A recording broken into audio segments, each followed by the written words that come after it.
सुप्रभात बच्चों। मैं भावना आपकी हिंदी अध्यापिका। आज हम आपकी पाठ्यपुस्तक क्षितिज का चैप्टर 2 राम लक्ष्मण परशुराम संवाद जो तुलसीदास जी द्वारा रचित है। ठीक है, आपने सूरदास जी के सारे प्रश्न उत्तर कर लिए होंगे। कुछ ही बच्चे हैं जिन्होंने मुझे प्रश्न होमवर्क सेंड किया है, बाकी सब बच्चों ने नहीं किया, जिसमें कुछ बच्चे तो जिनके नाम मुझे पता हैं, कृष्णा और कौन है एक और, वो चिराग, भावेश, कौन कौन से यही सारे बच्चे लास्ट ईयर आपने जो भी वर्क नहीं किया और हाँ एंड तक भी आपका ऐसे ही रहा, अब नहीं चलेगा। ओके, 10th है, उसी के अकॉर्डिंग अपना काम प्रॉपर अच्छे से करिए, टाइम टू टाइम करिए, ठीक है। नहीं तो इस बार बहुत अच्छे से आप लोगों की बहुत अच्छे से होएगी पिटाई। समझ आया? तो आज हम तुलसीदास जी द्वारा रचित रामचरितमानस के बालकांड का एक अंग है, अंश मानो, जिसमें राम लक्ष्मण परशुराम संवाद। क्या होगा इसमें? संवाद हमने पढ़ा था ना लास्ट ईयर, मैंने आपको बताया था संवाद यानी वार्तालाप, 2 जनों के बीच में, 3 जनों के बीच में, अलग अलग जिनके अपने अपने बातें होती हैं, एक दूसरे से बात करना, संवाद। अब यहाँ पे क्या संवाद है, क्या बात हो रही है, शॉर्ट रूप में मैं आपको बता देती हूँ कि जब सीता स्वयंवर होता है तो राम लक्ष्मण वहाँ पे जाते हैं, तो वहाँ पे सीता से उसी का विवाह होगा जो शिव जी का जो एक धनुष रखा जाता है उसको तोड़ेंगे। जनक जी ने यही बोला था, जो उस धनुष को तोड़ देंगे उसी से सीता जी का विवाह होगा। और वो धनुष किसका था? शिव जी का था।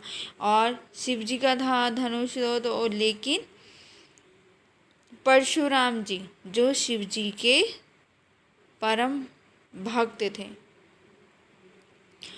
और जब राम जी ने शिव जी का धनुष तोड़ दिया तो परशुराम जी, लक्ष्मण और राम, इनके अपने अपने क्या संवाद थे वही हम इसमें पढ़ेंगे, जो तुलसीदास जी ने अपने दोहों के माध्यम से हमारे सामने प्रस्तुत किया है। तो शुरू करने से पहले हम तुलसीदास जी के बारे में थोड़ा सा पढ़ लेते हैं। तुलसीदास जी का जन्म एटा के सोरो जिले में हुआ 1532 ईस्वी में। तुलसीदास जी ने बचपन में बहुत संघर्ष किए। जीवन के प्रारंभिक वर्षों में ही माता पिता से उनका बिछोर हो गया था। गुरु की कृपा से उन्हें राम भक्ति का मार्ग मिला। वे मानव मूल्यों के उपासक कवि थे। राम भक्ति परंपरा में तुलसीदास अतुल्य हैं। रामचरितमानस कवि के अनन्य राम भक्त और उनके सृजनात्मक कौशल का मनोरम उदाहरण है।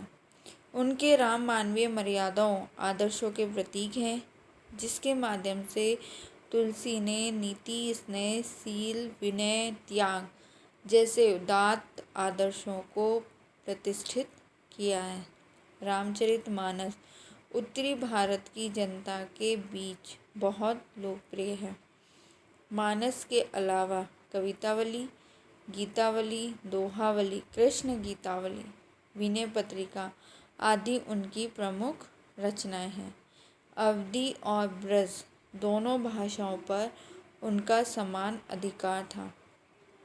सन 1623 में काशी में इनका देहावसान हुआ। तुलसी ने रामचरितमानस की रचना अवधी में और विनय पत्रिका, कवितावली की रचना ब्रज भाषा में की। उस समय प्रचलित सभी काव्य रूपों को तुलसी की रचनाओं में देखा जा सकता है। रामचरितमानस का मुख्य छंद चौपाई है। बीच बीच में दोहे, सोरठे, हरि गीतिका, अन्य छंद पिरोए गए हैं। विनय पत्रिका की रचना गेय पदों में हुई है। कवितावली में सवैया कवित छंद की छटा देखी जा सकती है। उनकी रचनाओं में प्रबंध, मुक्तक दोनों प्रकार के काव्य का उत्कृष्ट रूप है। ठीक है, देखिए यह अंश रामचरितमानस के बालकांड से लिया गया है। सीता स्वयंवर में राम द्वारा शिव धनुष भंग के बाद मुनि परशुराम को जब ये समाचार मिला तो वे क्रोधित होकर वहां आते हैं। शिव धनुष को खंडित देखकर वे आपे से बाहर हो जाते हैं। राम के विनय और विश्वामित्र के समझाने पर तथा राम की शक्ति की परीक्षा लेकर अंततः उनका गुस्सा शांत होता है। इस बीच राम, लक्ष्मण, परशुराम के बीच जो संवाद हुए, इस प्रसंग को यहाँ प्रस्तुत किया गया है। परशुराम के क्रोध भरे वाक्य का उत्तर लक्ष्मण व्यंग्य वचनों से करते हैं। इस प्रसंग की विशेषता है कि लक्ष्मण की वीर रस से पगी व्यंग्य उक्तियाँ और व्यंजना शैली की सरस अभिव्यक्ति है। ठीक है बच्चों, तो आज हम उनका पहला पद पढ़ेंगे।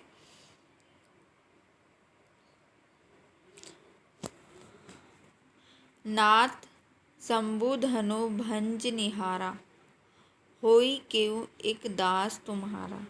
आयुषी कहा कही किन मोही, सुनी रिसाए बोले मुनि कोई। शंभु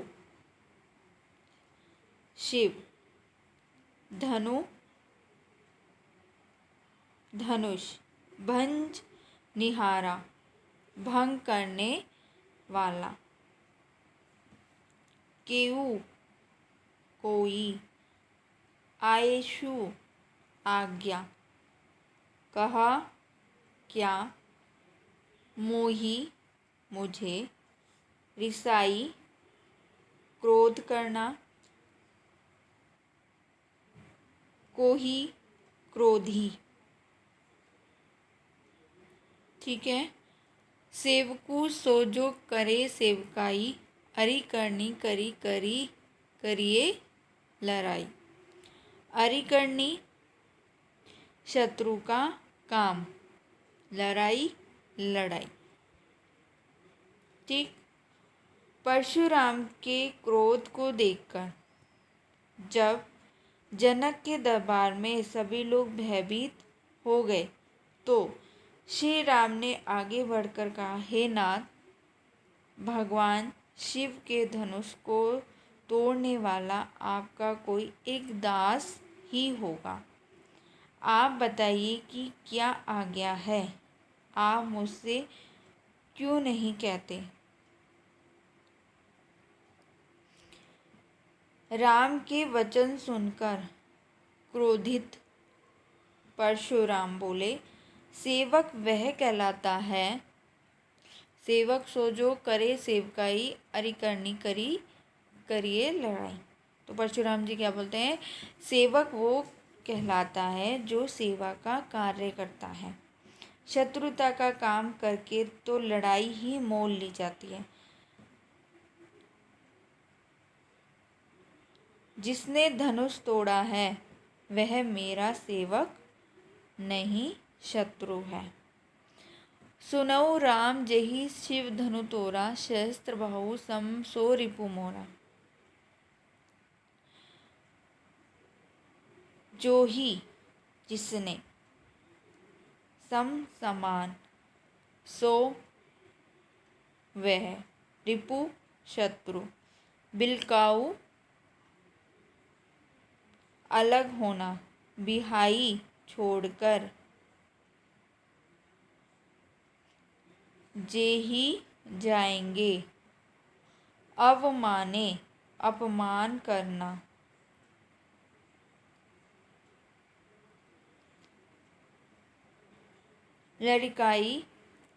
लड़िकाई बचपन में, कभू कभी। सुनय राम जेहि शिव धनु तोड़ा, सहस्त्र बाहु सम सो रिपु मेरा। हे राम, मेरी बात सुनो। जिसने भगवान शिव जी के इस धनुष को तोड़ा है, वह सहस्त्र बाहु के समान मेरा शत्रु है। सो बिलकाऊ बिहाई समाजा, ना तज मारे जेहि सब राजा।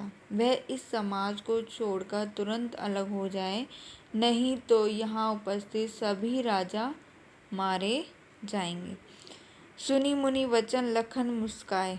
ऐसे वचन को सुनकर लक्ष्मण जी मुस्कुराए, बोले परशु धरई अवमानी। परशुराम का अपमान करते हुए बोले, बहु धनई धनु ही तोरी लरिकाई, कभू न असी रिस किए गोसाई। ये धनु पर ममता कई हेतु, सुनी रिसाए कहे भृगु कुल केतु। बचपन में हमने ऐसे छोटे छोटे बहुत से धनुष तोड़ डाले हैं, किंतु आपने ऐसा क्रोध तो कभी नहीं किया। इसी धनुष पर आपकी इतनी ममता क्यों है? लक्ष्मण के व्यंग की बातें सुनकर परशुराम क्रोधित स्वर में बोले, अरे राजा के पुत्र, हे नृप बालक, काल बस बोलत तो ही न संभाव।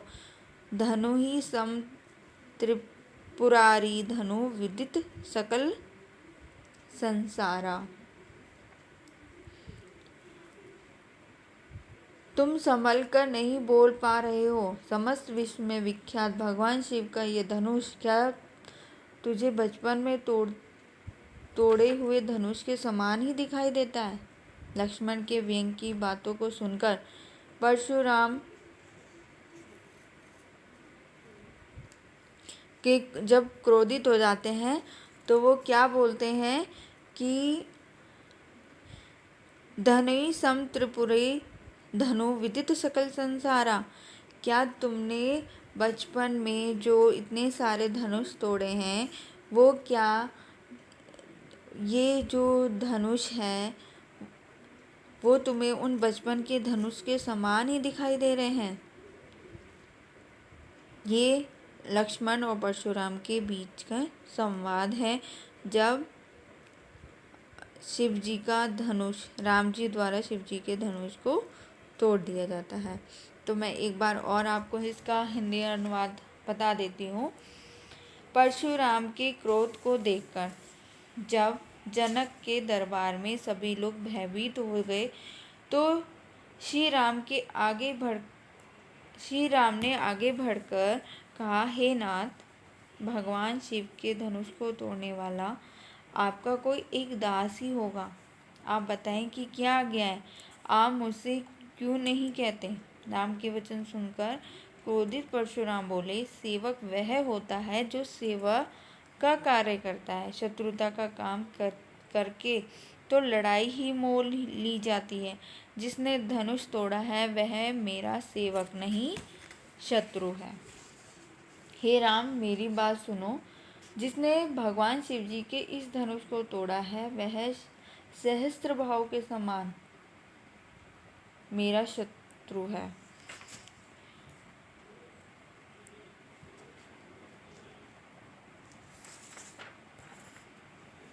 वह इस समाज को छोड़कर तुरंत अलग हो जाए, नहीं तो यहाँ उपस्थित सभी राजा मारे जाएंगे। परशुराम के इस क्रोधपूर्ण वचनों को सुनकर लक्ष्मण जी मुस्कुराए और परशुराम का अपमान करते हुए बोले, हे गोसाई, बचपन में हमने ऐसे छोटे छोटे बहुत से धनुष तोड़ डाले थे, किंतु आपने ऐसा क्रोध तो कभी नहीं किया। इसी धनुष पर आपकी इतनी ममता क्यों है? लक्ष्मण के व्यंग भरे बातों को सुनकर परशुराम क्रोधित स्वर में बोले, अरे राजा के पुत्र, मृत्यु के वश में होने से तुझे यह भी होश नहीं कि तू क्या बोल रहा है? तू संभल कर नहीं बोल रहा है। समस्त विश्व में विख्यात भगवान शिव का यह धनुष क्या तुझे बचपन में तोड़े हुए धनुष के समान ही दिखाई देता है? ठीक है बच्चों, तो आपको अब जो पहला पद है इसमें ये आपको समझ आ गया होगा। हम एक एक करके करेंगे तो आपको अच्छे से समझ आ जाएगा। ठीक है, ओके, थैंक यू।